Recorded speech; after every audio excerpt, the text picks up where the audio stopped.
Is the seller motivated?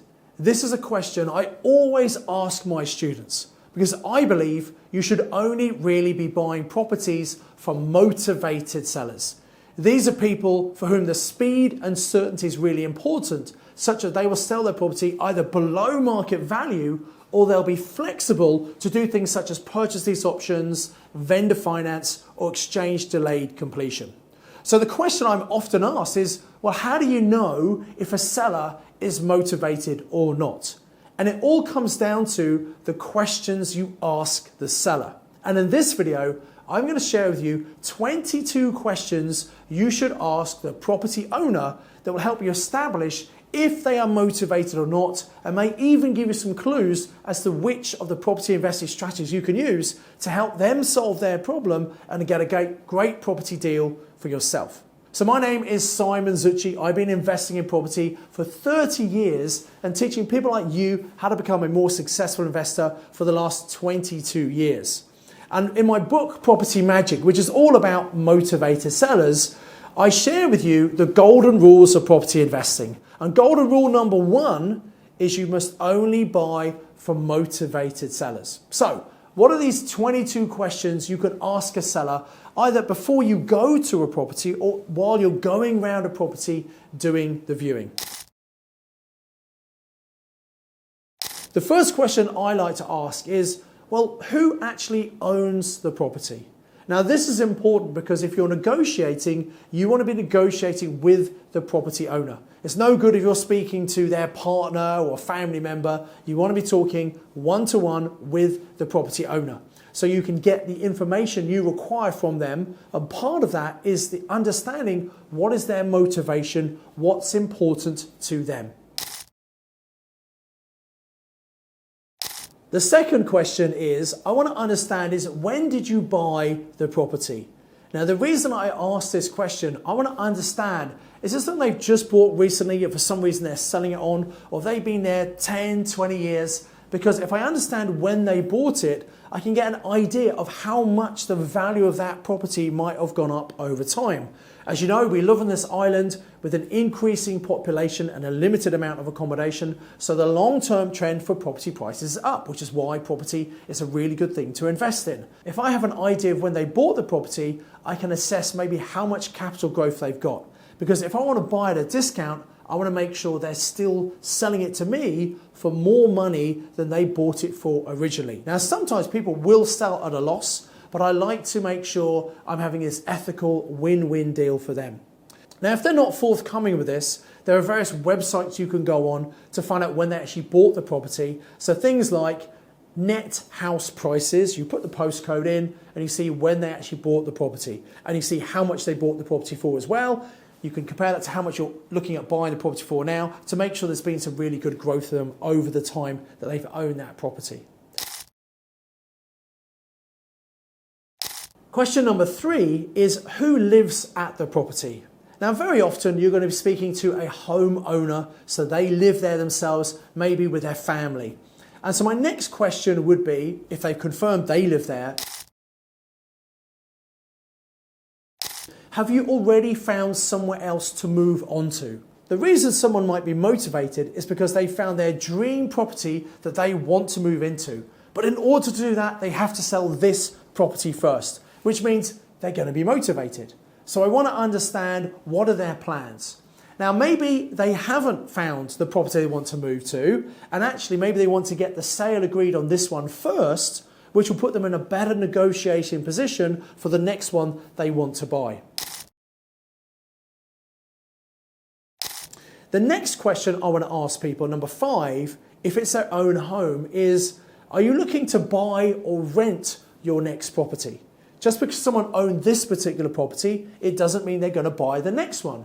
Maybe they're retiring and actually they just want to rent the next property. Maybe they're relocating to a new area and they don't quite know where they want to buy yet, so they're going to rent for a period of time before they buy. Or maybe they've had such a nightmare being a homeowner and the responsibilities of that, actually they don't want to be a homeowner anymore and they just want to become a tenant. So don't assume the person is going to buy the next property. Ask them a question. Are you planning to rent or are you planning to buy your next property? This is also important because actually, if they're looking to buy, they probably need a chunk of cash from the sale of this property to act as a deposit for their next one. But if they're going to rent, maybe they don't need that, and maybe they might be open to strategies such as purchase lease options because maybe they don't need the money from this sale right now. Now, question number 3 about who lives there, the answer might be, well, it's a rented property, in which case there are another 4 questions you need to ask if it's a rental property. So the next question, number 6, only applies if it's rental property, and we want to know how long have the current tenants been there? Are they fairly recent tenants? Have they been there a long time? How long have they been there? The next question is, how much rent do they pay? Now this is really important for you because if you're buying from an existing landlord, there's a really good chance that the rent has not been put up as much as it should, especially if they've been there a very long time. You see, landlords, we often think, well, I've got a good tenant. I don't want to put the rent up too much because I'd rather keep that good tenant in the property rather than be too greedy, scare them off and have to find a new tenant because I have to go through the hassle, I'm going to have void periods, etc.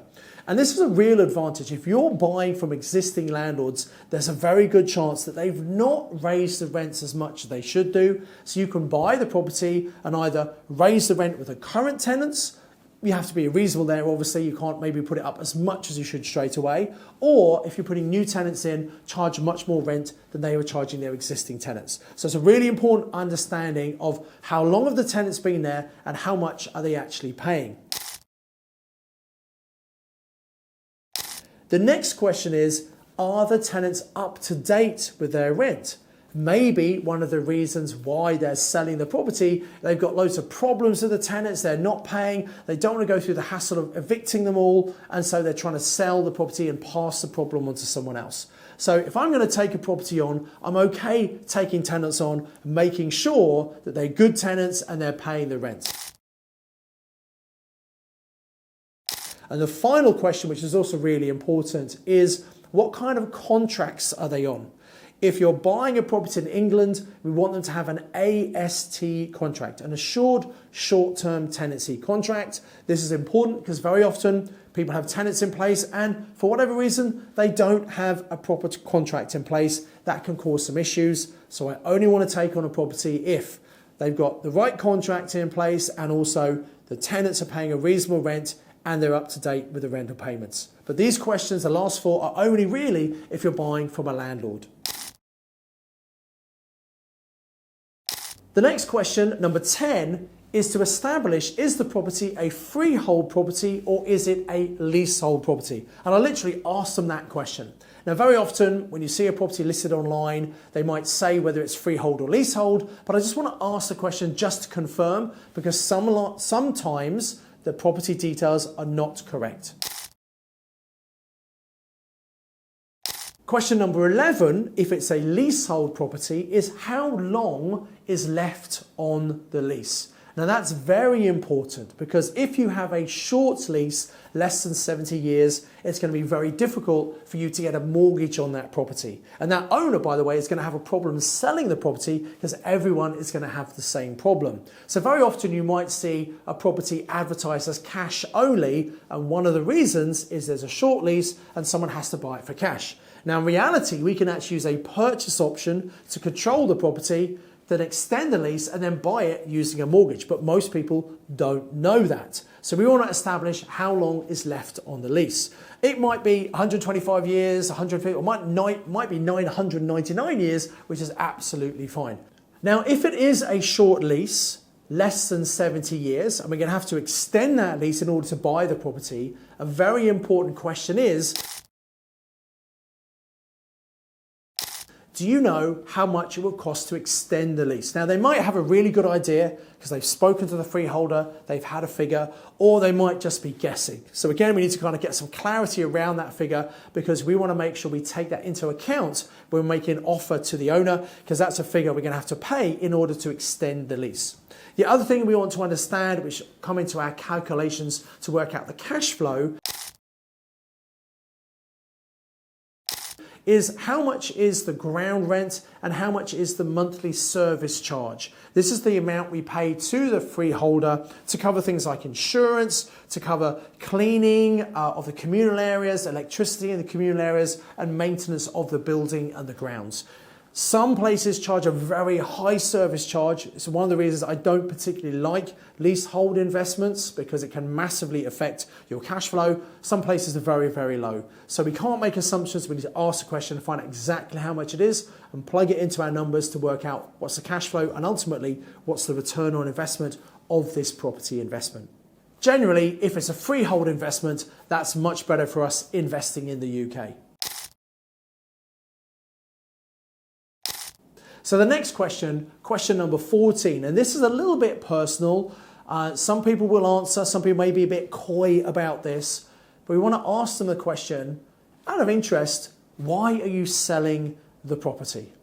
And they might give you the long whole reason why they're doing it, or it might give you a one-word answer, but we want to dig a little bit here because this is an opportunity to find out what is the problem that the seller has. Because if we can solve their problem and come up with this ethical win-win solution, we're far more likely to get a deal with this owner. So why are they selling the property? The next question, number 15, also helps us work out the motivation of the seller is, are there any timescales you are working to? Sometimes you meet someone who's not in any particular rush, and sometimes people will say, oh, I'm not in a rush, but actually that's not always the truth. Sometimes they say that because they might think, well, if they know I'm in a rush, they might try and beat me down on the price. And whilst that's true to a certain extent, if they need speed and certainty, we will pay lower. We always want to come up with this ethical win-win solution. So why are they selling? And also, are they working to any timescales? Maybe they are emigrating, or maybe they've got a new baby coming, or they're changing job. And there is a fixed time by which they need to have sold this property. Now, this is important because the closer they get to that time, the more motivated and the more flexible they will become. So it's really good for you to understand those timescales. Maybe they're facing financial difficulty and they're going to be evicted on a certain date. Well, it's pretty important that we know and we pass that information to our solicitor so everyone's working towards the same timescale to get this deal done in the required time. Now, question number 16 is a very specific question, and I want you to listen to the wording very, very carefully. In this question, once I've built some rapport with them, I will ask them, how much do you actually need to get from the sale of this property? You notice I use the word need, not want. If you say how much do you want, you might get a figure up here. If you ask them how much do you need, it will be probably a lower figure, and that's where you start negotiating from. And also, it's really good to understand what do they actually need. Is it a number they've just made up? Or maybe they need a certain amount because they've got to clear a mortgage, they know they're going to have to pay a certain amount of tax, and they need a certain amount of money for something else. So how much you actually need from the sale of this property is a very, very powerful question. Now, another question we'd like to get the answer to, again, you've got to build some great rapport before you ask this, a little bit sensitive, and this should be very much a throwing the question in, a casual question, rather than feel like an interview or an interrogation, because I want to ask the owner of the property, is there a mortgage on this property? Now, about 25% of properties in the UK do not have mortgages. They're what we call unencumbered, and the remaining 75% of properties do have mortgages.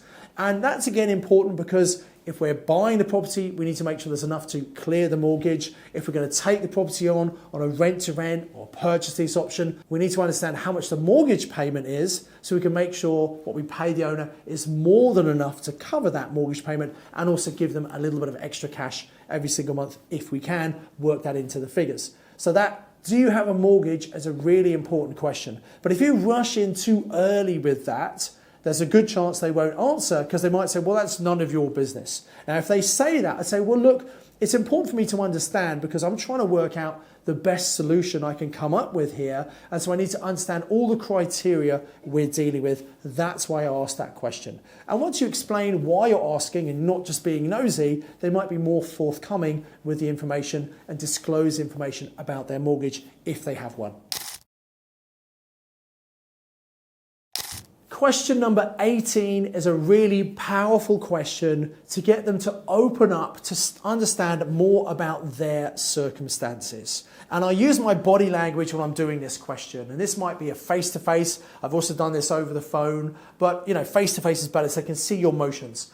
And I will say something like this. So can I ask you a question? What's most important to you about the sale of this property? Do you want to get the money in the bank as quick as possible, or would you like to get as much as possible as you can from the sale? So what I'm suggesting is, with my body language, if they get the money in the bank quickly, it's going to be a lower amount. And the alternative to that is, or do they want to get as much as possible, which suggests it's going to be a longer transaction. Now, this is really powerful because you understand if there's a time scale, they need to get the money quickly, that might give you that clue, and thus you're going to pay less. Or actually, maybe they're not so much in a rush. And like most owners, they'd love to maximize the amount of money they can get from the sale of that property. So that is a really incredible, powerful question you can ask to really understand about their motivation and also about their circumstances. Question number 19 is, again, one of those questions you want to just casually slip into the conversation, a bit of you're just making polite conversation with them. And I'd say, out of interest, what are you going to do with the proceeds of the sale from the property? So I want to know, what are they going to do with the money? Now, sometimes most people have a very clear reason why they're selling the property and what they want to do with the money. They're going to pay off some debt. They're going to pay for their daughter's wedding. They're going to invest in a business, buy some cryptocurrency. Whatever they're going to do, they've got a plan for the money. However, some people are selling the property not to access the money. They're selling because they want to get rid of the property, get rid of the liability, the hassle, the responsibility. And those people are probably just going to put the money in the bank.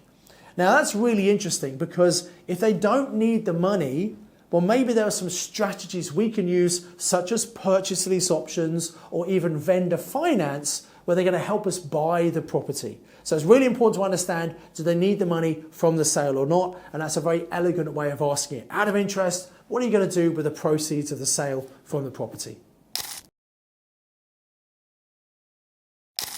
Now, question number 20 is, again, a really powerful question. And I have used this question to save myself literally hundreds of thousands of pounds over the time I've been using this. And I learned this question. I actually attended a business training event, and one of the things they taught was some negotiation skills, and this was one of the questions they taught. Again, you can't just rush in and ask this question straight away. You want to make sure you've taken time to get to know the seller, built some rapport, and when you're ready, you can ask them this great question.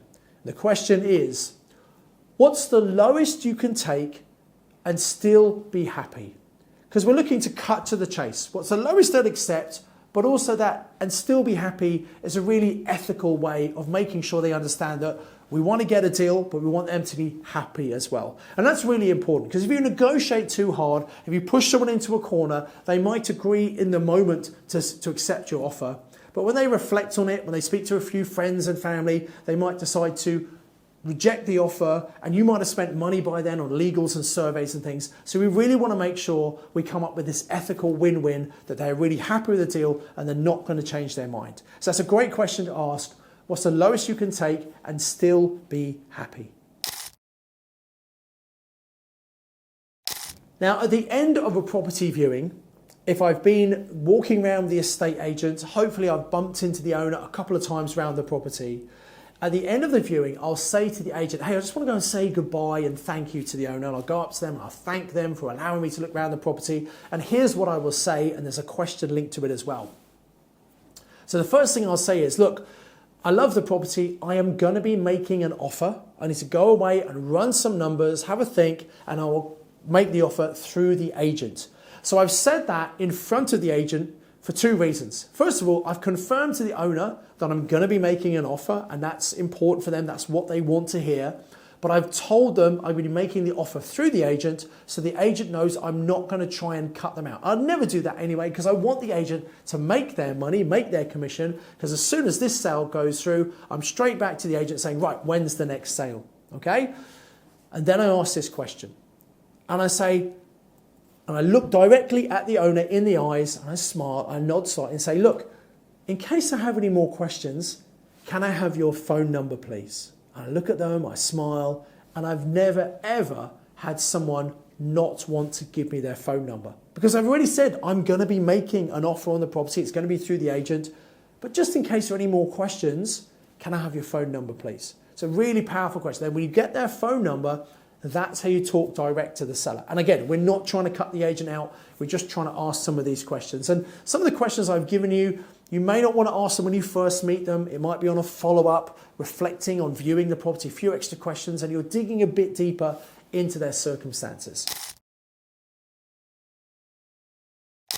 And then the final question, question number 22, you should ask all property owners when you speak to them, is this question. Do you have any other properties? Because if they're selling this property, they might have other properties. They may not, but they might have other properties looking to sell. And this particular one, it may or may not be a deal, but they might have something else that could be a better deal.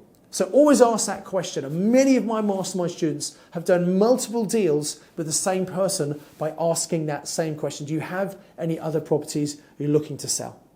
So that's it, my 22 questions. I really do hope that's going to help you to know what to say to a property owner, to dig a little bit deeper, to find out the circumstances, the motivation, what's important to them, and hopefully come up with this ethical win-win solution. I'd love you to post below which is your favorite question out of those 22 questions. Make sure you like this video and subscribe to the channel and hit the bell icon so anytime a new video comes out, you're one of the first people to be notified so you don't miss any of this valuable property education training. My name is Simon Zutshi. I hope you enjoyed the video. If you like this and you got value from it, maybe you should come to one of our property network meetings. The Property Investor Network is something I set up back in 2003. It's the largest network in the UK for property investors, and a couple of meetings in the Netherlands as well. You can come to your very first meeting free of charge. All you have to do is go to the website, which is pinmeeting.co.uk, pinmeeting.co.uk, find your local meeting, check the date and time work for you. All the meetings are in the evening. And then scroll down to the payment section where you normally pay to attend the meeting, which is £25. But instead of paying, click where it says use a voucher code. Click on that, fill in your details, and use the voucher code, which is the word YouTube. Use the word YouTube, you'll bypass the payment page and come to your very first meeting for free. If you haven't been, come and find out what you've been missing out on. If you've been before, you know what a great environment it is to learn, to be inspired, to build your network. So why not come and book your next meeting? But of course, you can only come to your first meeting once for free as our gift. It's only £25 to come along. And as you know, if you've already been, that's incredible value for money. So make the most of this network we built for you to become a more successful investor.